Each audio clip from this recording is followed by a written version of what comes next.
Hello नमस्कार जय जगन्नाथ पुणी थर समस्त को मो यूट्यूब चैनल स्वागत।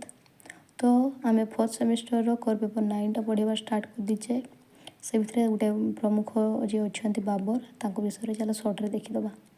तार पूरा नाम हूँ जहीरुद्दीन मोहम्मद बाबर। तांको बार्थ हूँ 1483 फेब्रुआरी 14 जी कि तुर्किस्तान फरगणार होते लिखिनी लिखिदेव।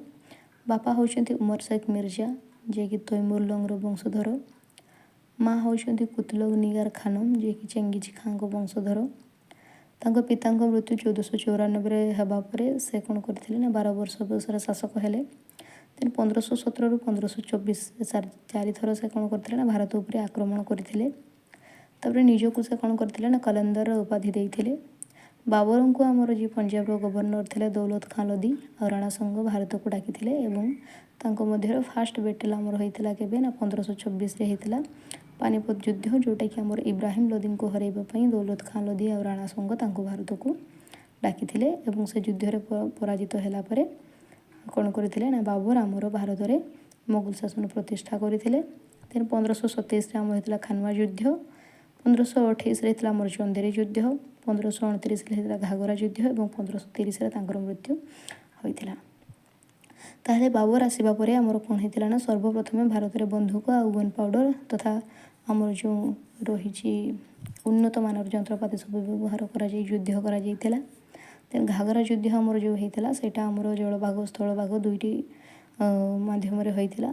देन 1507 से निजको बादशाह उपाधि देते। 1504 से कौन करते ना काबुल अधिकार करते। द्वारा दुईटी मस्जिद निर्माण कर गोटे हूँ काबुलीगढ़ जोटा पानीपत एवं सेकेंड हूँ संभाल जोटा कि रोहिलखंड। बुक जब देखा जावा 51टी बही से बाबरनामा हिंदुस्तान मेमोरीज ऑफ जाहिर ईद उद्दीन मोहम्मद बाबर ये 3टी प्रमुख। ताहले बही तो गला एवं जदि पुओ देखा जावा 4 गोटे पुत्र थे जना जाए। 4 गोटे पुत्र मध्य हुमायून कमारन अस्करी आउ हिंदल 4 जन पुओ थे।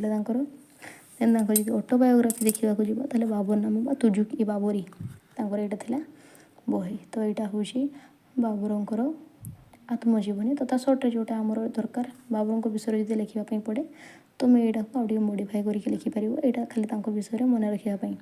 जदि एमती नुआ नुआ भिडियो देखा चाहो ताले मो चैनल को लाइक करके रखिदेव और सब्सक्राइब करदेव जहाँफल भिडियो पकड़े सर्वप्रथमें देखिपर। Thank you.